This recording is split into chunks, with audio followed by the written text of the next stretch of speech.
അസ്സലാമു അലൈക്കും. മനുഷ്യൻ പലതിനെയും ആരാധിക്കുന്നത് നമ്മൾ കാണുന്നു. പ്രവാചകന്മാർ ആരാധിക്കുന്നവരുണ്ട്.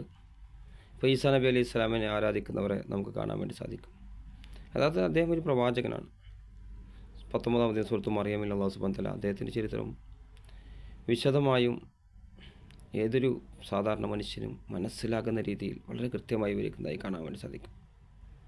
അങ്ങനെ ഈസാ നബിയാണ് നമ്മൾ ആരാധിക്കേണ്ടതെങ്കിൽ, ഈസാ നബി ആരാധിക്കപ്പെടാൻ അർഹനായ ഒരു വ്യക്തി ആണെങ്കിൽ എന്തുകൊണ്ട് ഈസാ നബി ആരാധിക്കുന്നു വെച്ചാൽ അദ്ദേഹം പിതാവില്ലാതാണ് ജനിച്ചത്. അങ്ങനെയാണെങ്കിൽ പിതാവും പുത്രനുമില്ലാതെ, അല്ല പിതാവും മാതാവും ഇല്ലാതെ ജനിച്ച ആളാണ് ആദം നബി അലൈഹി ഇസ്ലാം. അവർ ആദമിനെയാണ് ആരാധിക്കേണ്ടതെന്ന് അല്ലാഹു സുബ്ഹാനഹു വ തആല പറയുന്നു. ഈസാ നബിനെ ആരാധിക്കാനുള്ള കാരണം കാരണം അദ്ദേഹത്തിന് പിതാവില്ല, അതിനേക്കാൾ മാതാവും പിതാവും ഇല്ലാതെ സൃഷ്ടിക്കപ്പെട്ട മനുഷ്യനാണ് ആദം നബി. അതേപോലെ ഉസൈർ ഇബ്നുല്ലാ എന്ന് ജൂതന്മാർ മറ്റൊരു പ്രവാചകനെ ആരാധിക്കുന്നതായി കാണാൻ പറ്റും. അതുപോലെ ഒരു പ്രവാചകനെയും ആരാധിക്കാൻ പാടില്ല. അത് മുഹമ്മദ് നബിയാണ് ഒരാൾ ആരാധിക്കുന്നതെങ്കിൽ അദ്ദേഹത്തോട് വിളിച്ച് പ്രാർത്ഥിക്കാനോ നേർച്ച പരിപാലനം നടത്താനോ, അദ്ദേഹം ഇപ്പോൾ വിളിച്ച് കേൾക്കും, നമ്മൾ പറയുന്നത് കേൾക്കുമെന്ന് വിശ്വസിക്കാനോ, കാരണം അള്ളാഹു കാണുന്ന പോലെ കാണാൻ, കേൾക്കുന്ന പോലെ കേൾക്കാൻ, അറിയുന്നത് പോലെ അറിയാൻ ഒരാൾക്കും കഴിയില്ല. ആ ഒരു പ്രവാചകന്, ഒരു മനുഷ്യൻ്റെ, നമുക്കറിയാം ഒരു മനുഷ്യന് പരിധികളുണ്ട്. അതുപോലെ ഒരു മനുഷ്യനെയും ആരാധിക്കപ്പെടാൻ പാടില്ല എന്നാണ് ഇസ്ലാമിൻ്റെ തത്വം. അതേപോലെ പല വസ്തുക്കളെയും ആരാധിക്കുന്നവരുണ്ട്. യഥാർത്ഥത്തിൽ ഒരാളെ ആരാധിക്കണമെങ്കിൽ അതിന് അല്ലാഹു സുബ്ഹാനഹു വ തആലയോട് ഒരിക്കൽ പ്രവാചകൻ സല്ലല്ലാഹു അലൈഹി വസല്ലമ വിശുദ്ധ ഖുർആനിൽ ഒരു വചനം പാരായണം ചെയ്തു. അവർ ഇപ്പോൾ മക്കയിലെ മുശ്രിക്കുകൾ പലതിനെയും ആരാധിക്കുന്നുണ്ടായിരുന്നു. അവർ ബിംബങ്ങളെ ആരാധിക്കുന്നു. നമുക്കറിയാം ഇന്ന് നമ്മുടെ നാടുകളിൽ കല്ലും മുള്ളും മുരടും മൂർക്കം പാമ്പും കാഞ്ഞിരക്കുറ്റി മാൽത്തരകളും പുണ്യപുഷ്പങ്ങളും ജാറങ്ങളും എന്ന് വേണ്ട പച്ചയായ മരത്തിനെ അവർ ആരാധിക്കുന്ന ആളുകളുണ്ട്. പച്ചയായ മരം, ഒരു കല്ലിനെ ആരാധിക്കുന്നവരുണ്ട്. ഒരു കൈവില്ലാതെ പറഞ്ഞാൽ നമ്മൾ കേൾക്കുക പോലും ചെയ്യാത്ത പലതിനെയും അല്ലാഹു സുബ്ഹാനഹു വ തആല ചോദിക്കുന്ന ഒരു ശക്തമായ ചോദ്യമുണ്ട്. നിങ്ങൾ വിളിച്ച് പ്രാർത്ഥിക്കുന്നവർ ഒരു ഈത്തപ്പഴക്കുരുവിൻ്റെ പാട പോലും സൃഷ്ടിക്കുന്നില്ല. ഒരു ഈത്തപ്പഴക്കുരുവിൻ്റെ പാട എത്ര നിസ്സാരമാണ്. ഇപ്പോൾ മറ്റൊരു വചനം കാണാം ഖുർആനിൽ, ഒരു ഈച്ചയുടെ ഉപമ. അതായത് ഈ വിഗ്രഹങ്ങളുടെ മുമ്പിലും പല സ്ഥലത്തും, ഇപ്പോൾ നമ്മളെ മഖാമുകളിൽ പോലും നമുക്ക് കാണാൻ വേണ്ടി സാധിക്കും, ആ വസ്തുക്കൾ കൊണ്ടുവെക്കാറുണ്ട്.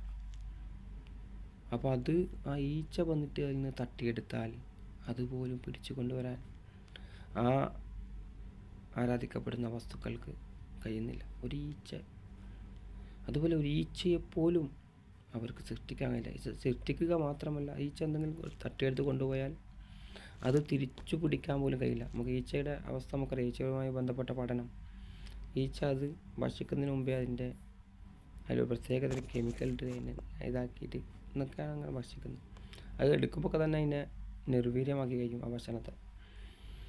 അതേപോലെ അല്ലാഹു സുബ്ഹാനഹു വ തആല വിശുദ്ധ മറ്റൊരു അധ്യായത്തിലൂടെ പറഞ്ഞു, പ്രവാചകരെ പറയുക, ഖുൽ ഹുവല്ലാഹു അഹദ്, അള്ളാഹു ആരാണെന്ന് അവർ ചോദിക്കുന്നു. പലരും ചോദിക്കുന്നു, നിങ്ങൾ ആരാധിക്കുന്ന ആ അള്ളാഹു ആരാണ്? എങ്ങനെയുള്ളവനാണ് നിങ്ങൾ ആരാധിക്കുന്നത്? എന്താണ് അവൻ്റെ കഴിവുകൾ? എന്താണ് അവൻ്റെ ശ്രേഷ്ഠതകൾ? അപ്പോൾ വിശുദ്ധ ഖുർആനിലെ ഒരു വചനം, ഖുൽ ഹുവല്ലാഹു, നബിയെ പറയുക, അള്ളാഹു ഏകനാകുന്നു, അള്ളാഹു ഒരുത്തനാകുന്നു. ഏകൻ, ഒരുത്തൻ എന്ന പദം.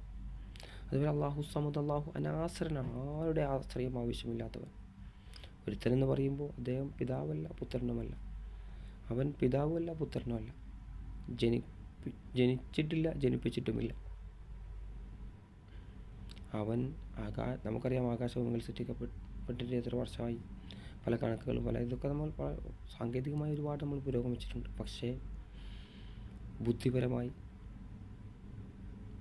അതേപോലെ ചില മേഖലകളിൽ എത്ര നമ്മൾ വികസനം ഉണ്ടെന്ന് പറഞ്ഞാലും ചിലരുടെ ബുദ്ധി നമുക്കറിയാം വളരെ നിസ്സാരമായത് ആരാധിക്കുകയും വളരെ ബുദ്ധിശൂന്യമാണത് കാണുമ്പോൾ തന്നെ.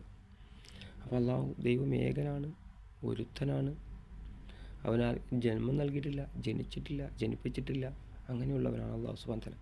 അവൻ ആദ്യമേ ഉള്ളവനാണ്. കാരണം നമ്മൾ ചിന്തിച്ചാത്തില്ല. കാരണം എന്താ, നമ്മളെ ചിന്തക്ക് പരിധികളുണ്ട്, നമ്മളെ കാഴ്ചക്ക് പരിധിയുണ്ട്, കേൾവിക്ക് പരിധിയുണ്ട്. ഇതേപോലെ നമ്മളെ ചിന്തകൾക്കും പരിധിയുണ്ട്. നമ്മളെ ചിന്തകൾക്ക് അതീതനാണ് അവൻ. അതുകൊണ്ടല്ലോ ഇപ്പോൾ മൂസാ നബി അലൈഹി സ്വലാം ത്വഹ എന്ന ഒരു വലിയ മലയുടെ മുകളിൽ വെച്ച് ഈ അള്ളാഹുമായി സംസാരിച്ചു. പറഞ്ഞു, നമുക്ക് അള്ളാഹുവിനെ കാണണമെന്ന് മൂസാ നബി അലൈഹി സ്വലാം പറഞ്ഞു. മൂസാ നബി വീണ്ടും വീണ്ടും പറഞ്ഞു. അള്ളാഹു സുബ്ഹാനഹു വ തആല അപ്പുറത്ത് വലിയൊരു പർവ്വതം കാണിച്ച് പറഞ്ഞു, അതിവിടെ അങ്ങനെ തന്നെ നിലനിൽക്കുമെങ്കിൽ താങ്കൾക്ക് എന്നെ കാണാം. പക്ഷേ അള്ളാഹുവിൻ്റെ സാന്നിധ്യം ആ മലയിൽ ഉണ്ടാകുമെന്ന് പറഞ്ഞപ്പോൾ തന്നെ ആ മല പൊട്ടിത്തെറിപ്പണമായി, പൊട്ടിപ്പൊടിയായിപ്പോയി. അപ്പോൾ മൂസാ നബി അലൈഹി സ്വലാം ബോധം കെട്ട് പിറകോട്ട് വീഴുന്നു. ആ ചരിത്രമൊക്കെ നമുക്കറിയാവുന്നതാണ്. പിറകോട്ട് വീഴുകയാണ്. അതുപോലെ അള്ളാഹു അനാശ്രയനാണ്. ആരുടെയും ആശ്രയം ആവശ്യമില്ലാത്തപ്പോൾ പല മനുഷ്യന്മാരെയും ആരാധിക്കുന്ന ആളുകളുണ്ട്. നമുക്കറിയാം, മനുഷ്യനെന്ന് വെച്ചാൽ പലരെയും നമ്മൾ ആശ്രയിക്കുന്നുണ്ട്. ഇപ്പോൾ നമ്മൾ ഒരു മാതാവിൻ്റെ ഒരു പിതാവിൻ്റെയും ഇതുകൊണ്ട് നമ്മൾ ജനിച്ചു വന്ന ഒരു മനുഷ്യൻ. അതുപോലെ ചെറുപ്പത്തിൽ നമ്മൾ ഒരുപാട് ആശ്രയിക്കുന്നു, മറ്റുള്ളവരെ ആശ്രയിച്ചാണ് ചെറുപ്പത്തിലേ നമ്മൾ വളരുന്നത്. അതുപോലെ വലുതായാൽ തന്നെയും വലിയ വ്യത്യാസമില്ല. നമുക്കെന്തെങ്കിലും ഒന്ന് കൊഴിഞ്ഞു കൂടാൻ, എന്തെങ്കിലും ഒന്ന് സംഭവിച്ചാൽ ഒരു ഗ്ലാസ് വെള്ളം പോലും നമുക്ക് എടുക്കാൻ പറ്റാത്ത നമ്മളെ അവസ്ഥ വന്നാൽ ഒരാളെ ആശ്രയിക്കേണ്ടി വരും, പലതിനും ആശ്രയിക്കേണ്ടി വരും. ചിലപ്പോൾ ടോയ്ലറ്റ് പോകാൻ പോലും നമുക്ക് സ്വന്തമായി കഴിയാതെ ആശ്രയിക്കേണ്ട അവസ്ഥ വരാണ്ട് അസുഖമായി കിടക്കുമ്പോൾ. അങ്ങനെ തീർത്തും ദുർബലനാണ് മനുഷ്യൻ. അങ്ങനെയുള്ള മനുഷ്യനെ അവർ ആരാധിക്കും. അതുപോലെ മനുഷ്യൻ മരിച്ചു കഴിഞ്ഞ ആളുകളെ അവർ ആരാധിക്കുന്നവരുണ്ട്. ഒരാൾ മരിച്ചു കഴിഞ്ഞാൽ ആരാധിക്കുന്നതിനേക്കാൾ നല്ലത് അപ്പുറം ജീവിച്ചിരിക്കുന്നവൻ ആരാധിക്കുന്നത്. കാരണം എന്താ? മരിച്ചവനൊന്നും ഒന്നും ഇങ്ങോട്ട് കിട്ടാനില്ല. ജീവിച്ചിരിക്കുന്നവനും എന്തെങ്കിലും ഒരു സഹായം ചിലപ്പോൾ കിട്ടും, പരസ്പരം മനുഷ്യൻ എന്ന രീതിയിലുള്ള സഹായം. അപ്പം അത്രക്കും ഇതാണ് ആരാധിക്കുക. ഒരു മനുഷ്യനെ ആരാധിക്കുന്നത് നമുക്കറിയാം. നമ്മുടെ നാടുകളിൽ പല ഈ ആരാധനയായി മരിച്ചു പോയ ഒരു മനുഷ്യൻ ഈ അടുത്ത കാലത്ത് ഞാൻ വായിച്ചത്. അപ്പോൾ അവിടെ എഴുതി വെച്ചിട്ടുണ്ട്, അദ്ദേഹം ജനിച്ചിട്ടില്ല, അദ്ദേഹം മരിച്ചിട്ടില്ല, അദ്ദേഹത്തിൻ്റെ കല്ലറയിൽ. അപ്പോൾ അത് എത്രയോ രാജ്യത്ത് പാസ്പോർട്ട് പോലും നിരോധിക്കപ്പെട്ട മനുഷ്യനായിരുന്നു അദ്ദേഹം. അപ്പോൾ അങ്ങനെയുള്ള മനുഷ്യന്മാർ വരെ എത്ര ദുർബലനാണ് മനുഷ്യനെ ആരാധിക്കുന്നവർ. അതുപോലെ അള്ളാഹു അനാസരനാണ്, അള്ളാഹു സ്വമതാണ്, അള്ളാഹു ആരുടെ ആശ്രയം ആവശ്യമില്ലാത്തവൻ. ലം യലിദ് വലം യൂലദ്, അവൻ ആർക്കും ജന്മം നൽകിയിട്ടില്ല, ജനിച്ചിട്ടില്ല, ജന്മം നൽകിയിട്ടുമില്ല. അതായത് പിതാപോലെ പുത്രനാണ്, ഞാൻ ആദ്യം പറഞ്ഞു. അതേപോലെ ഇപ്പോൾ വിശുദ്ധ ഖുർആൻ പറയുമ്പോൾ ചില ആളുകൾക്ക് വിചാരിക്കും അത് മുസ്ലിങ്ങൾക്ക് വേണ്ടിയുള്ളതല്ലേ, അത് ഇസ്ലാമിന് വേണ്ടി പറഞ്ഞതല്ലേ, മുസ്ലിങ്ങളുടെ വേദഗ്രന്ഥമല്ലേ എന്നൊക്കെ പറയുന്ന ആളുകളുണ്ട്, ചിന്തിക്കുന്ന ആളുകളുണ്ട്. പക്ഷേ ഖുർആൻ 20ലധികം തവണ യാ അയ്യുഹന്നാസ്, ഏ മനുഷ്യരെ എന്ന് വിളിച്ചുകൊണ്ടുള്ള അഭിസംബോധന കാണാൻ വേണ്ടി സാധിക്കും. അതുപോലെ ഒരു അധ്യായത്തിൻ്റെ പേര് തന്നെ നാസ്, മനുഷ്യൻ, പീപ്പിൾ എന്ന ഒരു അധ്യായം തന്നെയുണ്ട്. 114-ാമത്തെ അധ്യായം. അവിടെ പറയുന്നത് കുൽ അഊസു ബിറബ്ബിൻ നാസ്, പറയുക മനുഷ്യരുടെ രക്ഷിതാവിനോട്. നോക്കണം, അവിടെ ജാതീയതയില്ല, വർഗീയതയില്ല, വിഭാഗീയതയില്ല. മനുഷ്യരുടെ റബ്ബ്, എന്നെയും നിങ്ങളെയും സൃഷ്ടിച്ച, സൂര്യനെയും ചന്ദ്രനെയും സൃഷ്ടിച്ച, നക്ഷത്രങ്ങളെ സൃഷ്ടിച്ച, സംവിധാനിച്ച, ഏകകോശ ജീവിയായ അമീബ മുതൽ ബഹുകോശ ജീവിയായ നീലത്തിമിംഗലം വരെയുള്ള എല്ലാത്തിനെയും സൃഷ്ടിച്ച ആ സൃഷ്ടാവിനെ, അവനെയാണ് നമ്മൾ ആരാധിക്കേണ്ടത്. അവിടെ പറയുകയാണ് കുൽ അഊദു ബിറബ്ബിന്നാസ്, മനുഷ്യരുടെ രക്ഷിതാവിനോട് ഞാൻ ശരണം തേടുന്നു. മനുഷ്യരുടെ മൊത്തം മനുഷ്യരുടെ ദൈവമാണ് അല്ലാഹു സുബ്ഹാനഹു വ തആല. മനുഷ്യരുടെ രക്ഷിതാവിനോട് ഞാൻ ശരണം തേടുന്നു. കുൽ അഊദു ബിറബ്ബിന്നാസ്, മലിക്കിന്നാസ്, മനുഷ്യരുടെ മലിക്. മലിക്കിന്നാസ്, മലിക്കാണ് രാജാവ്. മാലിക്കാണ് നമുക്കറിയാം ഉടമസ്ഥൻ. മാലിക്, മലക്, അങ്ങനെയുള്ള പദങ്ങൾ. മലിക്കിന്നാസ്, ഇലാഹിന്നാസ്, മനുഷ്യരുടെ ആരാധ്യൻ. ആരെയാണോ നമ്മൾ ആരാധിക്കേണ്ടത് അവൻ്റെ ഇതാ ഇവിടെ പറയുന്നു. മലിക്കിന്നാസ് ഇലാഹിന്നാസ് മിൻ ശർരിൽ വസ്വാസിൽ ഖന്നാസ്. അത് ദുർബോധകത്തെ, അതായത് ഈ പിശാചുക്കളുടെ ദുർബോധത്തിൽ നിന്ന് ശരണം തേടാൻ വേണ്ടിയുള്ളൊരു അധ്യായം കൂടിയാണത്. അപ്പോൾ ഈ മനുഷ്യരുടെ രാജാവ്, അത് നമുക്കറിയാം. ഇപ്പോൾ പല സ്ഥലത്തും അല്ലാഹു സുബ്ഹാനഹു വ തആല റഹ്മാൻ, റഹീം എന്ന പദം നിരവധി തവണ ഖുർആനിൽ ആവർത്തിച്ചതായി കാണാൻ വേണ്ടി സാധിക്കും. പലപ്പോഴും പലരും മനസ്സിലാക്കിയിട്ടുള്ളത്, ഈ ഭൂമിയിലൂടെ സഞ്ചരിച്ച് നോക്കുന്ന സമയത്ത് നമ്മൾ കാണുമ്പോൾ പലരും ദൈവനിഷേധിയാകാനുള്ള കാരണം പലപ്പോഴും കാണുമ്പോൾ കുറേ ആളുകൾ ഇങ്ങനെ പട്ടിണി കിടക്കുന്നു. അപ്പോൾ ചില ആൾ വിചാരിക്കാം, ദൈവം ഉണ്ടായിരുന്നെങ്കിൽ എന്തുകൊണ്ട് ഇത്ര ആൾ പട്ടിണി കിടക്കുന്നു, എന്തുകൊണ്ട് ഇവർക്ക് ഭക്ഷണം നൽകുന്നില്ല. ഞാൻ പറയുകയാണ്, അല്ലെങ്കിൽ ശാസ്ത്രീയമായി പഠിച്ച ആളുകൾ പറയുകയാണ്, ഒരുപാട് ആളുകൾ ഭക്ഷണം കിട്ടാതെ വിഷമിക്കുന്ന, പ്രയാസപ്പെടുന്ന എന്തുകൊണ്ടെന്ന് വെച്ചാൽ എല്ലാ ആളുകളും എന്നെ കൂട്ടിപ്പിടിച്ച് വെച്ചുകൊണ്ടാണ്. നമുക്കറിയാം, ഒരു രാജ്യത്ത് സമ്പന്നർ, ഏതോ ഒരു ദാരിദ്ര്യ രാജ്യത്തെ കുറിച്ച് ഞാൻ അതിൻ്റെ ഇടയ്ക്ക് വായിച്ചൊരു പഠനം. അവിടെയുള്ള സമ്പന്നർ പാവങ്ങൾക്ക് കൊടുക്കുകയാണെങ്കിൽ ഈ പാവങ്ങൾ പോലും സമ്പന്നരായി പോകും. അത്രയും ഈ സമ്പന്നരുടെ കയ്യിലുണ്ട്, പക്ഷേ ദരിദ്രർക്ക് കൊടുക്കുന്നില്ല. നമുക്കറിയാം ഇസ്ലാമിൽ സദക്ക, അതുപോലെ സക്കാത്ത്, ഇതിൻ്റെയൊക്കെ പ്രാധാന്യം അതങ്ങനെ ആരും ചെയ്യുന്നില്ല അധികം ആളുകളും എന്നതൊരു വസ്തുതയാണ്. പക്ഷേ അങ്ങനെ ഇല്ലാത്ത ആളുകൾ കൊടുക്കുകയാണെങ്കിൽ തന്നെ ഒരു പ്രയാസമില്ലാത്ത ആളുകളായി മാറും നമ്മുടെ നാടുകളിലൊക്കെ. എല്ലാ ആളുകൾ കൊടുക്കുകയാണെങ്കിൽ, അവൻ്റെ നിയമപ്രകാരം കൊടുക്കുകയാണെങ്കിൽ 2.5% കൊടുക്കാനാണ് പറഞ്ഞത്. അതായത് 1,00,000 ഉറുപ്പ്യ ഉണ്ടെങ്കിൽ 2,500 രൂപ കൊടുക്കാൻ പാടുണ്ടാവും. അത്രയും ചുരുങ്ങിയ അതായത് അതിന് ഒരുപാട് മസാലകളും പഠിക്കേണ്ട കാര്യങ്ങളും ഒരുപാടുണ്ട്. ആ ഭാഗത്തേക്ക് ഞാൻ പോകുന്നില്ല, എനിക്കതറിയില്ല, കാരണം ഈ സക്കാത്തുമായി ബന്ധപ്പെട്ട പഠനം. മറിച്ച് നമ്മൾ നോക്കുമ്പോൾ എന്താ, ഒരുപാട് പാവങ്ങൾ, ഒരുപാട് ആളുകൾ അസുഖത്തിലായിട്ട് ഒരുപാട് ആളുകൾ പ്രയാസപ്പെടുന്നതാണ്. ചില ആളുകൾ പറയാറുണ്ട്, എൻ്റെ കുടുംബത്തിൽ അവൻ ഇഷ്ടപ്പെട്ട ആളുകൾ മരിക്കുമ്പോൾ, അവന് ഭയങ്കര വേണ്ടപ്പെട്ട ആളുകൾ മരിക്കുമ്പോൾ ഒരുപാട് ഒരു രാഷ്ട്രീയ നേതാവിൻ്റെ അടുക്ക് മരിച്ചല്ലോ, അദ്ദേഹത്തിൻ്റെ നിങ്ങൾ ചിലപ്പോൾ വായിച്ച് കാണും. അപ്പോൾ അദ്ദേഹം പിന്നെ നിരീശ്വരവാദിയാണ്, ഈശ്വര വിശ്വാസിയല്ല. അപ്പോൾ അദ്ദേഹം പറഞ്ഞത്, അദ്ദേഹത്തിൻ്റെ അമ്മക്ക് അസുഖം വന്നു, ഒരുപാട് ദൈവത്തെ ഇയാൾ വിളിച്ചു. അപ്പോൾ അതേപോലെ പിന്നീട് അച്ഛൻ അസുഖം വന്നു, ഒരുപാട് ദൈവത്തെ വിളിച്ചു, പക്ഷേ ദൈവം കേട്ടില്ല. പിന്നെ ഞാൻ ദൈവത്തെ വിളിച്ചില്ല. കാരണം സ്വാഭാവികമായി സാധാരണ ഒരു മനുഷ്യൻ ചിന്തിക്കുന്ന സമയത്ത് നമുക്ക് ഭയങ്കരമായ പ്രയാസം ഉണ്ടായി. നമുക്ക് വളരെ അടുത്ത ആൾ മരിച്ചു, നമ്മളെ കുട്ടി മരിച്ചു, നമ്മളെ ഭാര്യ മരിച്ചു, ഭയങ്കര പ്രയാസം ഉണ്ടായ സമയത്ത് നമ്മൾ വിചാരിക്കും, ഇത്രയും കാലം വിളിച്ചിട്ട് ദൈവം എൻ്റെ വിളി കേട്ടില്ല, എന്നിപ്പോൾ എന്തിനാ ഞാൻ വിളിക്കുന്നത്? ഇനിയിപ്പോൾ എനിക്കൊന്നും ആവശ്യമില്ല, കാരണം സമ്പത്തുണ്ട്, സൗകര്യങ്ങളുണ്ട്, ഭാര്യയുണ്ട്, മക്കളുണ്ട്, അല്ലെങ്കിൽ എന്തെങ്കിലും അതിന് മറ്റു സൗകര്യങ്ങളുണ്ട്. പക്ഷെ അങ്ങനെയല്ല. ഈ മരണത്തിന് ശേഷം ഒരു ജീവിതമുണ്ട് എന്ന് ഉറച്ച് വിശ്വസിക്കുന്ന ഒരാളെ സംബന്ധിച്ചിടത്തോളം അവന് എത്ര പ്രയാസം വന്നാലും, ഈ ഒരു സഹാബി വരുന്നതിൻ്റെ ചരിത്രം നിങ്ങൾ കേട്ട് കാണും. അപ്പോൾ അവിടെ പറയുന്നത്, ആ സ്ത്രീ ഇങ്ങനെ കടന്നു വരുമ്പോൾ ഭർത്താവ് മരിച്ചിട്ടുണ്ട്, മക്കൾ മരിച്ചിട്ടുണ്ട്, എന്നിട്ടൊന്നും അവർ വിഷമിക്കുന്നില്ല. അവർ ചോദിക്കുകയാണ്, പ്രവാചകൻ എങ്ങനെയുണ്ട്?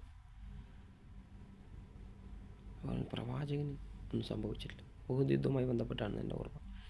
അപ്പോൾ അവർ മടങ്ങിപ്പോയി. എല്ലാ മുസീബത്തിനേക്കാളും വലിയ മുസീബത്ത് ഏതാണ്? പ്രവാചകൻ്റെ വിയോഗമാണ് ഏറ്റവും വലിയ മുസീബത്ത്. നമുക്കറിയാം, മറ്റൊരു ഒരു സഹാബി വനിത കരഞ്ഞുകൊണ്ട് പറഞ്ഞത്. അവരിങ്ങനെ കരയുകയാണ് പോയിട്ടാകുമ്പോൾ. അപ്പോൾ വലിയ പ്രഗത്ഭരായ സഹാബികൾ പോയിട്ട് പറഞ്ഞു, പിന്നെ എന്തിനാണ് നിങ്ങൾ കരയുന്നത്? അള്ളാഹുവിൻ്റെ റസൂലിന് ഈ ദുനിയാവിലുള്ളതിനേക്കാൾ ഏറ്റവും ശ്രേഷ്ഠമായതല്ല അവിടെ ഒരുക്കി വെച്ചിട്ടുള്ളത് അള്ളാഹു സുബ്ഹാനഹു വ തആല, നിങ്ങൾ എന്തിനെങ്ങനെ വിഷമിക്കുന്നത്? അപ്പോൾ ആ സഹാബി വനിത പറയുകയാണ്, അതുകൊണ്ടല്ല ഞാൻ കരയുന്നത്, ഭൂമിയിലേക്ക് വരുന്ന വഹി നിലച്ചു എന്നോർത്താണ് ഞാൻ കരയുന്നത്. അതുപോലെ ഈ മരണത്തിന് ശേഷം ഒരു ജീവിതമുണ്ടെന്ന് ഉറച്ച് വിശ്വസിക്കുമ്പോൾ നമുക്ക് നമ്മുടെ ആ വലിയ പ്രയാസം ചെറുതായി തോന്നും. നമ്മൾ ഇവിടുന്ന് മരിച്ചു പിരിഞ്ഞാലും നാളെ പരലോകത്ത് വെച്ച് കാണാം, നമ്മുടെ ഉമ്മയെ കാണാം, ഉപ്പയെ കാണാം, പിതാവിനെ കാണാം. അവരെല്ലാം സ്വാലിഹ്യങ്ങളും സത്യസന്ധന്മാരും നല്ല ആളുകളുമായി ജീവിച്ച് മരിച്ചവരാണെങ്കിൽ അവരുടെ കൂടെ സ്വർഗത്തിൽ ഒന്നിച്ച് പ്രവേശിക്കാം. അപ്പോൾ നമ്മൾ തുച്ഛമായ ബുദ്ധി, ചെറിയൊരു ബുദ്ധി, ഖുലിഖൽ ഇൻസാനു ദഈഫ അല്ലാഹു സുബ്ഹാനഹു വ തആല പറഞ്ഞു, വളരെ ചെറിയ അറിവേ നിങ്ങൾക്ക് നൽകപ്പെട്ടിട്ടുള്ളൂ. അപ്പോൾ ഈ അറിവ് വെച്ചിട്ട് നമ്മൾ ചിന്തിക്കുന്നതും മനസ്സിലാക്കുന്നതും. അതേപോലെ സമ്പത്തിൻ്റെ അവസ്ഥ ഞാൻ പറഞ്ഞു, അസുഖമായി കിടക്കുന്ന കുട്ടികളുടെ അവസ്ഥ ഞാൻ പറഞ്ഞു. അപ്പോൾ അസുഖമായിട്ട് ഒരുപാട് കാലം ഒരു കുട്ടിയെ പഠിച്ചിരിക്കുന്ന ഒരു പരിചരിക്കാൻ കുട്ടിയെ, എന്നിട്ട് അവസാനം കുട്ടി മരണപ്പെട്ടു. അപ്പോൾ അദ്ദേഹം വിചാരിക്കും, ഇത്രയും കാലം ഞാൻ ദൈവത്തെ വിളിച്ചു, എന്നിട്ടും ദൈവം ആ വിളി കേട്ടില്ല. അപ്പോൾ പ്രയാസപ്പെടേണ്ട. കുട്ടികൾ മരിച്ച ആളുകളുണ്ടെങ്കിൽ ആ കുട്ടി സ്വർഗത്തിലാണ്. കുല്ലു മൗലൂദിൻ യൂലദു അലൽ ഫിത്ര, ഓരോ കുട്ടിയും ജനിച്ചു വന്ന ശുദ്ധ പ്രകൃതിയിലാണ്. അതുപോലെ ഞാൻ വിശുദ്ധ ഖുർആനെ കുറിച്ച് നേരത്തെ പറഞ്ഞു, ഇൻസാൻ, മനുഷ്യരെ എന്ന ഒരു പദം നിരവധി തവണ അല്ലാഹു സുബ്ഹാനഹു വ തആല വിളിക്കുന്നു. അതിലൊരു മനോഹരമായി എനിക്ക് തോന്നിയ പദം, യാ അയ്യുഹൽ ഇൻസാൻ മാ ഖറക ബിറബ്ബിക്കൽ കരീം. 82-ാം അധ്യായത്തിലൊരു വചനം, 6-ാമത്തെ വചനം, ഈ മനുഷ്യരെ, ഉദാഹരണമായ നിൻ്റെ രക്ഷിതാവിൻ്റെ കാര്യത്തിൽ നിന്നെ വഞ്ചിച്ച് കളഞ്ഞ എന്താണ്? നിന്നെ സൃഷ്ടിക്കുകയും സംവിധാനിക്കുകയും ശരിയായ വിധത്തിലാക്കുകയും ചെയ്ത നാഥനത്തിന്, അതായത് അല്ലദീ ഖലഖ ഫസവ്വാക ഫഅദലക. നമുക്കറിയാം ജീവിതവും മരണവും അല്ലാഹു സുബ്ഹാനഹു വ തആല സൃഷ്ടിച്ചത്. അതുപോലെ മനുഷ്യനെ സൃഷ്ടിച്ച അല്ലാഹു സുബ്ഹാനഹു വ തആല. മനുഷ്യൻ്റെ സൃഷ്ടിപ്പ് നോക്കിയാൽ നമുക്കത് മനസ്സിലാവും. മനുഷ്യൻ്റെ സൃഷ്ടിപ്പ് പഴയ ഒരു കാലത്ത് ഒരാളോട് പറഞ്ഞു, ദൈവമുണ്ട് എന്നതിന് എന്താ തെളിവ് ചോദിച്ചു. പഴയ കാലത്ത് ഒന്നും അറിയാത്തൊരു അഹ്റാബിയായ മനുഷ്യൻ, അദ്ദേഹം ഇങ്ങനെ പറഞ്ഞു, മരുഭൂമിയിൽ ഇങ്ങനെ നടക്കുകയാണ് മരുഭൂമിയിൽ. അങ്ങനെ നടക്കുന്ന സമയത്ത് അദ്ദേഹം പറഞ്ഞു, നിങ്ങൾ എൻ്റെ കാൽപ്പാടുകൾ കാണുന്നില്ലേ? ആ കാണുന്നുണ്ട്. എന്താണ് ഇത് തെളിയിക്കുന്നത്? മറ്റു കാൽപ്പാടുകൾ കാണുന്നില്ല. പറഞ്ഞ അത് കാൽപ്പാടുകൾ കാണുന്നുണ്ട്. എന്താണ് തെളിവ്? ഒരു മനുഷ്യൻ അതിൽ നടന്നു പോയി എന്നതാണ് അത് തെളിവ്. അതേപോലെ ഒട്ടകത്തിൻ്റെ കാൽപ്പാടുകൾ കാണുന്നുണ്ട്, കുതിരയുടെ കാൽപ്പാടുകൾ. ഇതൊക്കെ എന്താ തെളിയിക്കുന്നത്? ഈ കാൽപ്പാടുകൾ തന്നെ തെളിയിക്കുന്നത് ഒരു ജീവി അതിൽ കടന്നു എങ്കിൽ ഒരു കാൽപ്പാട് പോലും ഭൂമിയിൽ തനിയെ ഉണ്ടാവുകയില്ല എന്ന് നമ്മൾ വിശ്വസിക്കുമ്പോൾ എന്തുകൊണ്ട് ഇത്ര ഉദാത്തമായ മനുഷ്യൻ ഭൂമിയിൽ തനിയെ ഉണ്ടായി? നബി എങ്ങനെ തനിയെ ഉണ്ടായി? ആദിമ മനുഷ്യൻ. ഈ നക്ഷത്രങ്ങൾ എങ്ങനെ തനിയെ ഉണ്ടായി? ഈ ഭൂമി, ഈ പ്രപഞ്ചം എങ്ങനെ തനിയെ ഉണ്ടായി എന്ന് ഒരാൾ വിശ്വസിക്കും? ഒരു സൗണ്ട് ഇങ്ങനെ കേട്ടാൽ, ഒരു ശബ്ദം കേട്ടാൽ, ചെറിയ കുട്ടിയെ സംബന്ധിച്ചിടത്തോളം, പിറകെ നമ്മൾ 3-4 വയസ്സ് ഒരു കുട്ടിയെ ശബ്ദം ഇങ്ങനെ കേട്ടാൽ കുട്ടി തിരിഞ്ഞു നോക്കും. അപ്പോൾ അവിടെ ആ കുട്ടി എന്താ മനസ്സിലാക്കുന്നത്? ആ കുട്ടിയുടെ മനസ്സിൽ പോലും ഉണ്ടെന്ത്? ഒരു ശബ്ദം തനിയെ ഉണ്ടാകില്ല, തനിയെ ഒരു ശബ്ദം ഉണ്ടാകില്ല. അത് പിന്നെ ഇങ്ങനെ ഈ ഭൂമി ഇപ്പോൾ പലപ്പോഴും പറയാനുണ്ട്, ഒരു തിയറി പറയാനുണ്ട്, ബിഗ് ബാങ് തിയറി എന്ന് പറഞ്ഞ്. ഒന്നാകെല്ലാം ഉണ്ടായി, ഒന്നാകെ പൊട്ടിത്തെറിച്ച് അപ്പോൾ അത് ഉണ്ടായി, ഭൂമി ഉണ്ടായി. യഥാർത്ഥത്തിൽ ഒരു കടയിൽ, ഒരു സാധാരണ കടയിൽ, ഞങ്ങൾക്കത് ശരിയാവില്ല ആ കഥ കേൾക്കുമ്പോൾ, കാരണം അത്രയും ബുദ്ധിശൂന്യമാണ് ആ വാദം. അപ്പോൾ ഒരു കടയിൽ എല്ലാ സാധനങ്ങളും, ഒരു പലചരക്ക് കടയിൽ ഒരു സ്ഫോടനം ഉണ്ടായി, ബോംബ് പൊട്ടി, എന്തെങ്കിലും ഒരു ഗ്യാസ് പൊട്ടിത്തെറിച്ചു, ഒന്നാകെ സ്ഫോടനം ഉണ്ടായി. എന്നിട്ട് കുറച്ച് കഴിയുമ്പോൾ നോക്കുമ്പോൾ, കുറേ കഴിഞ്ഞെല്ലാം തണിഞ്ഞ് വന്നിട്ട് നോക്കുമ്പോൾ ഉണ്ട് പഞ്ചസാര ചാക്കിൽ പഞ്ചസാര, അവിലിൻ്റെ ചാക്കിൽ അവിൽ, അരിൻ്റെ ചാക്കിൽ അരി, ചായപ്പൊടിൻ്റെ ചായപ്പൊടി. എങ്ങനെ സംഭവിക്കും? ഒരിക്കലുമില്ല. അതുപോലെ ഇപ്പോൾ ഭൂമി നമുക്കറിയാം, നക്ഷത്രം, സൂര്യനും ചന്ദ്രനും നക്ഷത്രങ്ങളും ഒരു തിയറിയിൽ ഇങ്ങനെ പറയുന്നുണ്ടല്ലോ അവർ. പക്ഷേ ഇത് തന്നെ ഇതിൻ്റെ പിന്നെ ഒരു സെറ്റാവുണ്ടെന്ന് ആദമായി ശാസ്ത്രീയമായി പഠിച്ച ആളുകൾ പറയുന്നു. കാരണം എന്താ വെച്ചാൽ ഭൂമി സെക്കൻഡിൽ എത്ര സഞ്ചരിച്ചു കൊണ്ടിരിക്കുന്നു. അതുപോലെ ഭൂമിൻ്റെ 10 ഇരട്ടി വലിപ്പമുള്ള നക്ഷത്രങ്ങൾ, അതായത് സൂര്യൻ്റെ 10 ഇരട്ടി വലിപ്പമുള്ള നക്ഷത്രം, അതിൻ്റെ നക്ഷത്രങ്ങളുടെ കണക്ക് തന്നെ നിരവധി. 70,000 ഗാലക്സിയിൽ 70,000 നക്ഷത്ര സമൂഹം, അങ്ങനത്തെ 70,000 സമൂഹങ്ങൾ. അപ്പോൾ എത്ര നക്ഷത്രം? ചുരുക്കി പറഞ്ഞാൽ ഭൂമിയിലെ മണൽത്തരികളെക്കാൾ നക്ഷത്രമുണ്ട് ആകാശത്ത് നടത്താം. ഭൂമിയിലെ മണൽത്തരികളെക്കാൾ ആകാശത്ത് നക്ഷത്രങ്ങളുണ്ട്. അതും ഇപ്പോൾ ഒന്നാം ആകാശത്ത്, അതിൻ്റെ അപ്പുറം പോയിട്ടില്ല. ഒന്നാം ആകാശത്തെ ചില വിളക്കുകൾ കൊണ്ട് ഞാൻ അലങ്കരിച്ചു അല്ലാഹു സുബ്ഹാനഹു വ തആല പറഞ്ഞു. അപ്പോൾ അതിൻ്റെ അപ്പുറം അങ്ങനെ 7 ആകാശങ്ങൾ, അതിൻ്റെ മുകളിലാണ് അല്ലാഹു സുബ്ഹാനഹു വ തആല. ഒരിക്കൽ പ്രവാചകൻ്റെ അടുത്ത് പലപ്പോഴും പല സ്ഥലത്തും പലരും പറയാറുണ്ട്, അള്ളാഹു എവിടെ? പലരും പറയും അവിടെ ഇവിടെയൊക്കെ ഉണ്ട് അള്ളാഹു. ചില അറിവില്ലാത്ത ആളുകൾ പറയാറുണ്ട്. അതുപോലെ ദൈവം എവിടെയെന്ന് ചോദിക്കുമ്പോൾ പലരും പറയാറുണ്ട്, എന്താ ദൈവം എല്ലായിടത്തും ഉണ്ട്, എല്ലാത്തിലും ദൈവമുണ്ട്. അങ്ങനെയല്ല. ഒരു വനിതയെ അടിമമോചനത്തിന് വേണ്ടി കൊണ്ടുവരപ്പെട്ടു ആ പ്രവാചകൻ്റെ മുന്നിൽ. എന്നിട്ട് അവരോട് ചോദിച്ചു, അയിനല്ലാഹ്? അള്ളാഹു റസൂൽ പറഞ്ഞു, അള്ളാഹു ഫിസ്സമ, അള്ളാഹു ആകാശത്തിലാണ്. നമുക്കറിയാം ആയത്തെക്കുറിച്ച്, അള്ളാഹു ലാ ഇലാഹ ഇല്ലാ ഹുവൽ ഹയ്യുൽ ഖയ്യൂം. ആയത്തെക്കുറിച്ചുള്ള വിശദീകരണം നമ്മൾ പഠിക്കുകയാണ്, നമുക്ക് മനസ്സിലാക്കാൻ സാധിക്കും. അള്ളാഹു കുർസിയിലാണ്, ആകാശത്തിന് മുകളിലാണ്. പക്ഷേ അള്ളാഹു സുബ്ഹാനഹു വ തആല അടുത്തെന്ന് പറഞ്ഞാൽ എങ്ങനെയാണ് അടുത്തെന്ന് പറഞ്ഞാൽ, നിങ്ങളെ കണ്ടതാണിയേക്കാൾ, നമുക്കറിയാം കണ്ടതാണി പറഞ്ഞാൽ ഇതാ, ഇതിനേക്കാൾ അള്ളാഹു നിങ്ങളോട് അടുത്തവനാണ്. അതുപോലെ അള്ളാഹുവിൻ്റെ അറിവ്, അള്ളാഹുവിൻ്റെ കഴിവ്, അള്ളാഹുവിൻ്റെ കേൾവി, നമ്മളെ എല്ലാം കാണുന്നവൻ, എല്ലാം കേൾക്കുന്നവൻ, എല്ലാം അറിയുന്നവൻ. അതുപോലെ പലപ്പോഴും പലരും പറയാറുണ്ട്, നമ്മളിപ്പോൾ പിന്നെ ഒരു പ്രവർത്തനങ്ങൾ ചെയ്ത് ആരും കാണാതെ അറിയാതെ പ്രവർത്തനങ്ങൾ പലതും ചെയ്യാനുള്ള കഴിവുണ്ട് മനുഷ്യന്. വളരെ ഭയങ്കര തന്ത്രപരമായ കാര്യങ്ങൾ ചെയ്യാൻ, ആരും അറിയാതെ രഹസ്യമായി ചെയ്യാൻ. പക്ഷേ അല്ലാഹു സുബ്ഹാനഹു വ തആല പറയുകയാണ്, എന്തുകൊണ്ടാണ് ആളുകൾ ഖുർആൻ വായിച്ച് നന്നാകുന്നത് വെച്ചാൽ, പലപ്പോഴും പലതിനും. ഇപ്പോൾ ഞാൻ അതിനു മുമ്പ് മറ്റൊരു കാര്യം പറയാം. ഒരിക്കൽ ആയിഷ ബീവി പറയുകയാണ്, പ്രവാചകൻ ഈ സമൂഹത്തിലേക്ക് കടന്നു വന്നിട്ടാകുമ്പോൾ അവിടെ ഒരുപാട് തിന്മകളുണ്ട്. വ്യഭിചാരമുണ്ട്, മദ്യപാനമുണ്ട്, പലിശക്കും ഭയങ്കര പലിശൻ്റെ പലിശ. നമുക്കറിയാമല്ലോ, 100 ചോദിച്ചിട്ട് 100 കൊടുത്താൽ പിന്നെ 200 കൊടുക്കുക തിരിച്ചിട്ട്, അത്ര വട്ടിപ്പലിശ. അങ്ങനെ പലിശയുണ്ട്. അതൊക്കെ ഉണ്ടായിട്ടും പ്രവാചകൻ ഈ ഭൂമിയിലേക്ക് കടന്നു വന്ന സമയത്ത് ഇതൊന്നും നിരോധിക്കാൻ പോയില്ല, ഇതൊന്നും അവരോട് പറയാൻ പോയില്ല. മറിച്ച് അള്ളാഹുവിനെ സംബന്ധിച്ച് അവരെ പഠിപ്പിക്കുകയായിരുന്നു ചെയ്തത്. അവരോട് പറഞ്ഞെന്താ, അവരെല്ലാം വിളിച്ചു കൂട്ടി. ഒരുപാട് അവൻ്റെ ഖുറൈശി ഗോത്രത്തിൽപ്പെട്ട ഖുറൈശി ഗോത്രത്തിൽപ്പെട്ട ആളുകളെ, മറ്റു കുടുംബക്കാരെ ആളുകളൊക്കെ വിളിച്ചു കൂട്ടി പറഞ്ഞു, ആ മലയുടെ അപ്പുറത്തെ ഭാഗത്തു നിന്ന് നിങ്ങളെ ആക്രമിക്കാൻ ഒരാൾ വരുന്നുണ്ടെന്ന് പറഞ്ഞാൽ നിങ്ങൾ വിശ്വസിക്കുമോ? പറഞ്ഞു, ഞങ്ങൾ വിശ്വസിക്കും. കാരണം എന്താ? ഒരു സംശയമില്ല. കാരണം അല്ലമീനാണ് പ്രവാചകൻ. 25 വർഷം വരെ, 40 വയസ്സ് വരെ ഇവിടെ ജീവിച്ചു. 25-ാമത്തെ വയസ്സ് വിവാഹം ചെയ്തു, 40 വയസ്സ് വരെ ഇവിടെ ജീവിച്ചു. ഇവർക്കൊക്കെ സത്യസന്ധനാണ്, അല്ലമീനാണ്. ആ ഒരു അഭിപ്രായ വ്യത്യാസമില്ല കാര്യങ്ങളിൽ.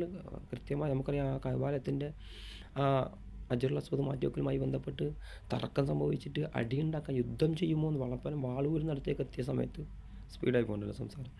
വാളൂര് പോയിട്ട് അടിയാക്കുന്നിടത്തേക്ക് എത്തുന്ന സമയത്ത് പോലും ആരെങ്കിലും ആ വാതിലൂടെ കടന്നു വന്ന് അവനെ കൊണ്ട് നമുക്ക് ഇനി മധ്യ ഒരു തീർപ്പ് കൽപ്പിക്കാൻ ആക്കാമെന്ന് പറയുമ്പോൾ പ്രവാചകനെ കടന്നു വന്നു. അപ്പോൾ അവർക്ക് സന്തോഷമായി. പ്രവാചകൻ പറഞ്ഞ കല്ലെടുത്ത് ഇങ്ങനെ തുണീൻ്റെ മുകളിൽ വെക്കാൻ എല്ലാ ഗോത്രത്തിൽപ്പെട്ട പ്രഗത്ഭനാളുകളും പിടിച്ചുകൊണ്ട് അവിടെ വെച്ച് പ്രവാചകൻ ആ കല്ലെടുത്ത് വെച്ചു.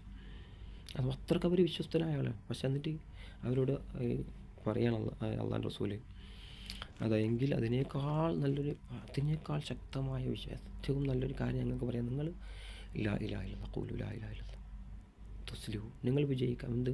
അള്ളാഹിനെ മാത്രം ആരാധിക്കണം. ഈ മാത്രം എന്നിടത്ത് അവർക്ക് പ്രശ്നം ഉണ്ടായത്. അവർക്ക് അള്ളാഹിനെ അറിയാം, അവർക്ക് ആ ബാല്യത്തിൻ്റെ ആളുകളാണ്. അവർക്ക് പലപ്പോഴും ഇന്ന് പല മുസ്ലിയാക്കന്മാരും തൊപ്പിയും താടിയൊക്കെ വെച്ച വലിയ വയറ്റ് കെട്ട വലിയ കോട്ടും സൂട്ടൊക്കെ ഇട്ട് വലിയ ഗൽമല ഹലിമിങ്ങ എന്ന് പറയുന്ന ആളുകൾ പോലും ചാലും എന്നിട്ട് പറയാണ് അവർക്ക് അള്ളാഹിനെ അറിയില്ല. അവർ പറയുന്ന അള്ളാഹ് വേറെ അള്ളാഹ്.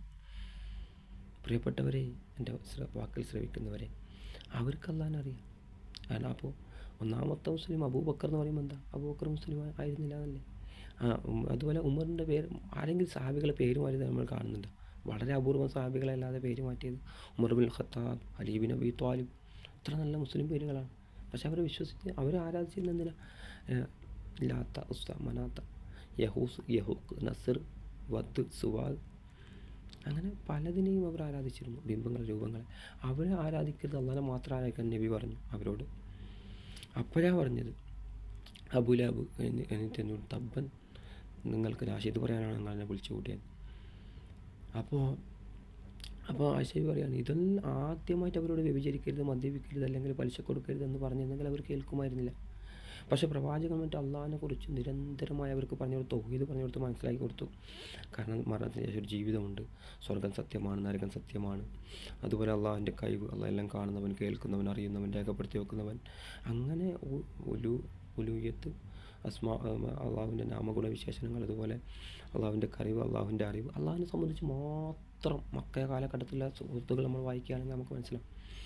അപ്പോൾ ഇതൊക്കെ പറഞ്ഞു കൊടുത്ത് അവർക്ക് ആ അള്ളാഹുവിൽ അചഞ്ചലമായ വിശ്വാസമുണ്ടായി. അതിന് ശേഷമാണ് മദ്യം ഇല്ലാതെ, അതിന് ശേഷമാണ് വ്യഭിചാരം ഇല്ലാതെ, അതിന് ശേഷമാണ് ഇപ്പോൾ നമുക്കറിയാം ആദ്യ കാലത്ത് നിസ്കരിക്കുമ്പോൾ അവർ മദ്യപിച്ചിരുന്നു.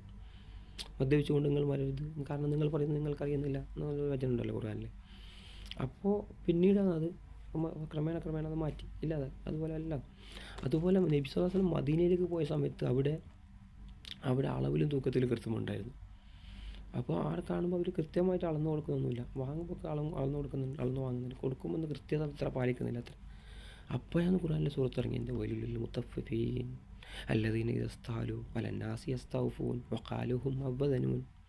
അളവിലും തൂക്കത്തിലും നിങ്ങൾ കൃത്രിമം കാണിക്കരുത്. നിങ്ങൾ ആഗ്രഹിക്കുന്ന അള്ളാഹിൻ്റെ അടുത്തൊരു തുലാസുണ്ട്, കൃത്യമായി അവിടെ രേഖപ്പെടുത്തി വെക്കും. നിങ്ങൾ നന്മ തൂക്കും, നിങ്ങളിവിടെ തോപ്പിച്ചാൽ ആളല്ല പിടിക്കുന്നു. അപ്പോൾ ആദ്യമായി അവരോട് പറഞ്ഞു കൊടുക്കുകയാണെങ്കിൽ, പക്ഷെ അത് കേൾക്കില്ല ആളുകൾ. ഇപ്പം നമ്മൾ ഇങ്ങനെ കച്ചവടം ചെയ്യുന്ന ആളുകളൊക്കെ ഉണ്ട്, നമ്മൾ ഇത് പറഞ്ഞു കൊടുത്താൽ അവർ മാറാൻ തയ്യാറാകുമില്ല. മറിച്ച് അചഞ്ചലമായ അള്ളാഹുള്ള വിശ്വാസം, ഏകനായ ദൈവത്തിലുള്ള വിശ്വാസം ഉറക്കുന്ന സമയത്താണ് എന്താകുക, പിന്നെ നമ്മൾ തൂക്കത്തിൽ കൃത്രിമം കാണിക്കരുതെന്ന് പറഞ്ഞാൽ കേൾക്കും. അതുപോലെ കണ്ണുകളെ താഴ്ത്തുക. ഇപ്പോൾ വ്യഭിചാരവുമായി ബന്ധപ്പെട്ട്, ആരോപണവുമായി ബന്ധപ്പെട്ട് നിരവധി ചർച്ചകൾ നടക്കുമ്പോൾ ഇതെന്താ ഒറ്റ പോയി പലപ്പോഴും എങ്ങനെയും ജീവിക്കാം, ആരോടും ചാറ്റ് ചെയ്യുക, എങ്ങനെയും ജീവിക്കാം എന്നൊക്കെ പറഞ്ഞ ആളുകൾ പോലും പ്രസംഗിക്കാറുണ്ട്. ഭയങ്കര തെറ്റല്ലേ ചെയ്തത്, ഭയങ്കര ഇതല്ലേ ചെയ്തത്, സ്ത്രീകൾക്കിവിടെ സ്വാതന്ത്ര്യമുണ്ടോ, സ്ത്രീകൾക്ക് അങ്ങനെ ഉണ്ടാകും. അപ്പോൾ എങ്ങനെയും ജീവിക്കാം, മകളെ വിവാഹം ചെയ്യാം, അല്ലെങ്കിൽ പിന്നെ പരസ്പരം സമ്മതത്തോടു കൂടി പറഞ്ഞാൽ മോശമായി പോകും. അത്രയും ഭാര്യേനെയോ അല്ല മറ്റയാളെ അപ്പുറം ലൈംഗികതയിൽ ഏർപ്പെടാൻ ഒന്നും തെറ്റില്ല എന്ന് പറഞ്ഞ ആളുകൾ പറയാം, ഭയങ്കര തെറ്റല്ലേ ചെയ്ത് അപ്പോൾ ഇവിടെ നിന്നൊക്കെ മനസ്സിലാക്കേണ്ടത്, അപ്പോൾ അവർക്ക് പോലും അറിയാതെ തെറ്റാണ്.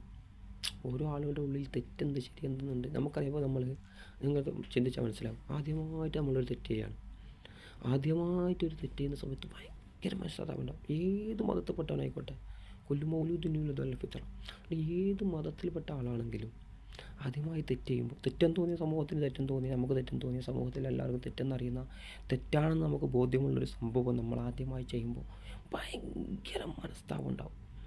നമുക്കത് മനസ്സിലാക്കാൻ വേണ്ടി സാധിക്കും. ഭയങ്കര മനസ്സിന് പ്രയാസം ഉണ്ടാകും, ഭയങ്കര വിഷമാവും. വേണ്ടടാ വേണ്ടടാ വേണ്ടടാ വേണ്ടടാ വേണ്ടടാ ഉള്ളിൻ്റെ ഉള്ളിൽ നിന്ന് ഇങ്ങനെ പറയും. അത് മനുഷ്യൻ്റെ സെറ്റപ്പ് അങ്ങനെയാണ്. അതുകൊണ്ട് അല്ലാഹു സുബ്ഹാനഹു വ തആല പറഞ്ഞല്ലോ, കുറ്റപ്പെടുത്തുന്ന മനസ്സിനെ കൊണ്ട് ഞാൻ സത്യം ചെയ്ത് പറയുന്നു. കുറ്റപ്പെടുത്തുന്ന മനസ്സ് സെറ്റപ്പിലുണ്ട്. അപ്പോൾ മനസ്സതാവുണ്ടാവും. പിന്നെ ചെയ്യുമ്പോൾ അവൻ ആദ്യം പറഞ്ഞില്ല വേണ്ട വേണ്ട, പിന്നെ എന്താ പറഞ്ഞാൽ ആടെ മനസ്സ് തോറ്റു. പിന്നെ അവൻ തെറ്റ് ചെയ്ത് മനസ്താവാൻ ഇല്ലാതാവും. നമുക്ക് ഏതൊരാൾക്കും മനസ്സിലാവും. പിന്നെ അവൻ ചെയ്യുന്ന അത് തെറ്റല്ല, പിന്നെ അവൻ നിസ്സാരം, പിന്നെ അത് പ്രശ്നമല്ല. അങ്ങനെ അതുപോലെ ഈ പ്രശ്നങ്ങൾക്കെല്ലാം പരിഹാരം എന്താ? ഈ ലൈംഗികാരോപണങ്ങൾ നടക്കുന്നുണ്ട്, പ്രശ്നങ്ങൾ നടക്കുന്നുണ്ട്. എന്താ പരിഹാരം? പലപ്പോഴും സ്ത്രീകളെ മറച്ച അല്ലെങ്കിൽ മുഖം മറച്ച സ്ത്രീകളെ പരിഹസിക്കുന്ന, അവഹേളിക്കുന്ന, കളിയാക്കുന്ന ആളുകളെ നമ്മൾ കാണാറുണ്ട്. പക്ഷേ ഇവിടെ പരിഹാരം എന്താ? പലതും പ്രശ്നങ്ങളുണ്ടെന്ന് ആളുകൾ പറയും. എന്താ പരിഹാരം? കൃത്യമായ പരിഹാരം അല്ലാഹു സുബ്ഹാനഹു വ തആല പറയുന്നു, നിങ്ങൾ കണ്ണുകൾ താഴ്ത്തുക, ഗൃഹാവയവങ്ങളെ സൂക്ഷിക്കുക. കണ്ണുകൾ നോക്കുമ്പോഴല്ലേ പ്രശ്നം, നോക്കുമ്പോഴല്ലേ ചിന്ത വരുന്നത്, വീണ്ടും നോക്കുമ്പോഴല്ലേ ചാറ്റ് ചെയ്യാൻ തോന്നുന്നത്, വീണ്ടും നോക്കുമ്പോഴല്ലേ ഒരു മെസ്സേജ് അയക്കുന്നത്, വീണ്ടും കാണുമ്പോഴല്ലേ ആഗ്രഹം തോന്നുന്നത്. അല്ല, മനുഷ്യൻ്റെ പ്രകൃതി അങ്ങനെ ആഗ്രഹം തോന്നും, അത് തെറ്റില്ല. ചിലപ്പോൾ ഒരു പെൺകുട്ടിയെ പെട്ടെന്ന് കോളേജിൽ പഠിക്കുമ്പോൾ അല്ലെങ്കിൽ എവിടെ നിന്ന് ബസ്സിൽ കാണുമ്പോൾ ഒന്ന് കണ്ടു, അവർ മാതാപിതാക്കളുമായി സംസാരിക്കുക, വിവാഹം ചെയ്യാത്ത ആളാണെങ്കിൽ സംസാരിക്കുക, വിവാഹം ചെയ്യാം. ഇനിയിപ്പോൾ ഒരു പെണ്ണെ തന്നെ വിവാഹം ചെയ്തിട്ട് ഓന് ചെയ്യുന്നില്ല, മതിയാകുന്നില്ല, പല പ്രശ്നങ്ങളുണ്ട്, ലൈംഗികതയിൽ ഏർപ്പെടാൻ പറ്റുന്നില്ല, പല ഇങ്ങനെ പ്രശ്നങ്ങളുണ്ട്. വീണ്ടും ഇസ്ലാമിൽ വീണ്ടും വിവാഹം ചെയ്യാം. പക്ഷെ ഏറ്റവും നല്ലത് ഒന്നുകൊണ്ട് തൃപ്തിപ്പെടല. എന്താ? തൃപ്തിപ്പെടുത്താൻ കഴിയില്ല, അല്ലെങ്കിൽ എന്തെങ്കിലും കുഴപ്പങ്ങളുണ്ടാകും, അതിനേക്കാൾ വലിയ പറ്റുന്നുണ്ടാവും. അങ്ങനെ ആണെങ്കിൽ ഒന്നുകൊണ്ട് ജീവിക്കാം. അപ്പോൾ അതൊക്കെ എന്താ പരിഹാരം? കണ്ണുകൾ താഴ്ത്തുക, ഗൃഹാവയവങ്ങളെ സൂക്ഷിക്കുക. അത്ര കൃത്യമാണ്. വ്യഭിചരിക്കരുതെന്നല്ല ഖുർആൻ പറഞ്ഞ പ്രയോഗം തന്നെ അത്ഭുതമാണ്. നിങ്ങൾ വ്യഭിചരിക്കരുതെന്നല്ല, മറിച്ച് വ്യഭിചാരത്തിലേക്ക് നിങ്ങൾ അടുക്കുക പോലും ചെയ്യരുത്. ഇപ്പോൾ ഈ അതുമായി ബന്ധപ്പെട്ട മറ്റേ കേസറപ്പ തോന്നുന്നു എനിക്ക് ആ ആയത്ത് ഇങ്ങനെ കൊടുത്തിട്ടുണ്ടായിരുന്നു ഫേസ്ബുക്കിൽ. അപ്പോൾ ആ വ്യഭിചാരത്തിൽ അടുക്കുക പോലും ചെയ്യരുത്. അതുപോലെ ഏതൊരു കാര്യവും എല്ലാം ശരിയാകണം, എല്ലാം തെട്ട് ശരിയാകണം. പക്ഷേ ആദ്യത്തെ കാര്യം ശരിയാകണം. നിങ്ങളുടെ ആരാധനകൾ, നിങ്ങളുടെ ബലികർമ്മങ്ങൾ, നിങ്ങളുടെ നേർച്ചകൾ, നിങ്ങളുടെ വഴിപാടുകൾ, ഇതെല്ലാം അള്ളാഹുവിന് മാത്രം അർപ്പിക്കണം.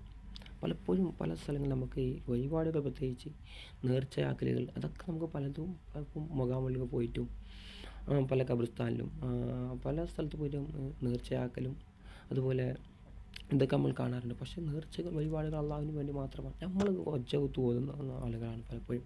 മുസ്ലിങ്ങൾ വജ്ജഹത്ത് ഓതാണ്. എന്താ പറയുന്നത്? വജ്ജഹത്തു, എൻ്റെ മുഖത്തെ ഞാൻ തിരിച്ചു, വജിഹി അലില്ലതി, ഏതൊരുവനിലേക്ക് പത്രസമാവാതി, ആകാശം സൃഷ്ടിച്ച വല്ല ഭൂമിയെ സൃഷ്ടിച്ച അനീഫൻ, നേരായ നിലയിൽ, ഒമാനവനിൽ മുശ്രിക്ക്, ഞാൻ മുശ്രിക്കുകളിൽപ്പെട്ടവനല്ല, ബഹുദൈവ വിശ്വാസികളിൽപ്പെട്ടവനല്ല എന്ന് പറഞ്ഞാൽ അവിടെ ഇങ്ങനെ ഒരു പ്രതിജ്ഞ ചെയ്യുകയാണ്. നമസ്കാരത്തിലും ഓരോ നമസ്കാരത്തിലും സുന്നത്ത് ചിലപ്പോൾ വേറെ പ്രാർത്ഥിക്കുന്നവരുണ്ടാകും. പക്ഷേ പ്രതിജ്ഞ എന്നിട്ട് ചെയ്യുന്നതോ? അപ്പോൾ നമ്മുടെ നാടുകളിൽ പലതിനെയും ആരാധിക്കുന്നവരുണ്ട്.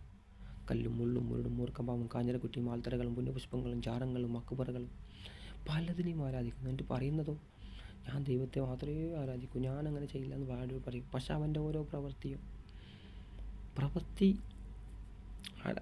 ഇപ്പോൾ പലരും ആരാധന തെറ്റായി മനസ്സിലാക്കിയിട്ടുണ്ട്. അതൊന്നും ആരാധനയല്ല, അത് അതിൽ പെട്ടല്ല തന്നെ. അത് നമുക്ക് ഒരു ഭയം. ഇപ്പോൾ ദൈവത്തെ ഭയക്കുന്നത് പോലെ മറ്റൊരാളെ ഭയക്കാൻ പാടില്ല, ദൈവത്തെ സ്നേഹിക്കുന്നത് പോലെ മറ്റൊരാളെ സ്നേഹിക്കാൻ പാടില്ല.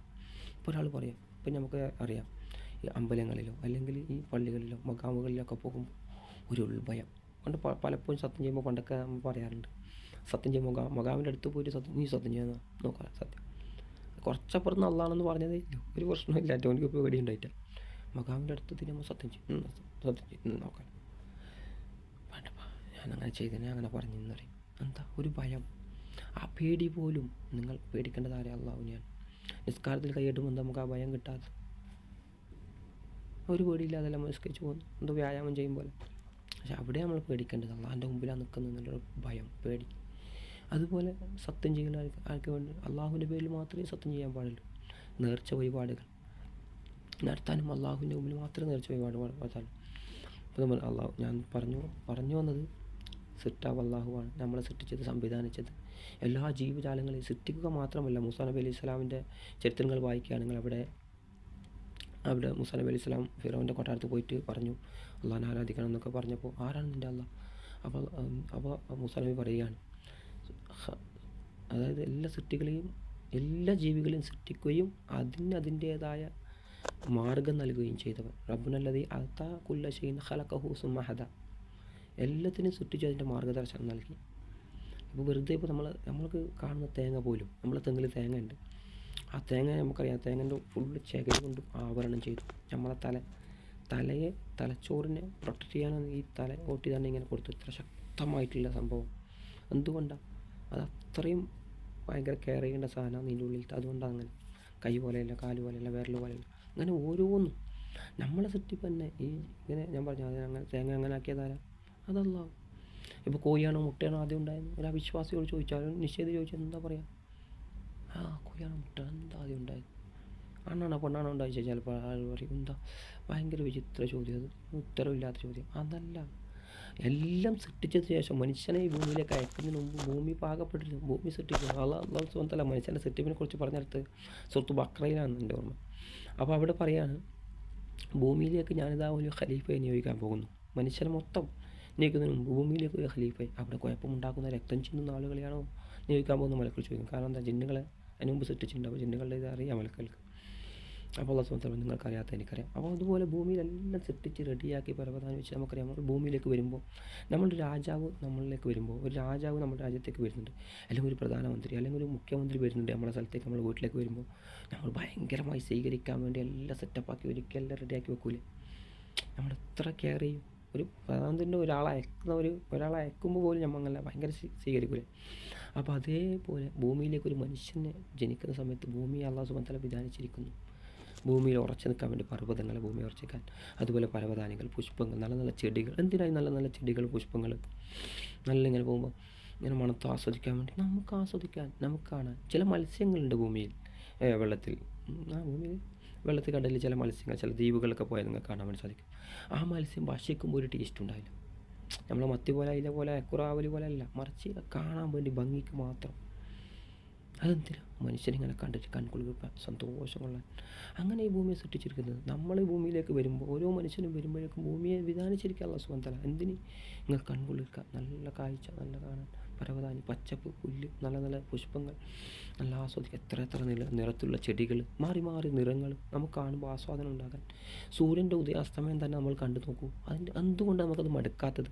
ഇപ്പോൾ സൂറത്ത് ഫാത്തിഹ നമ്മൾ പാരായണം ചെയ്യും ദിനംപ്രതി 17 വട്ടം, അതിലധികം വട്ടം നമ്മൾ പാരായണം ചെയ്യും. പക്ഷേ നമുക്ക് മടുക്കുന്നില്ല. ഖുർആൻ്റെ ഏതെങ്കിലും വചനം ഇപ്പോൾ ഖുർആനിൽ ഇറങ്ങിയിട്ട് എത്രയോ വർഷങ്ങളായി, നിരന്തരം, ഇതൊരു തഫ്സീറാണ്, നിരന്തരം നമ്മൾ പാരായണം ചെയ്യാറുണ്ട്. പക്ഷെ നമുക്ക് മടുക്കുന്നുണ്ടോ?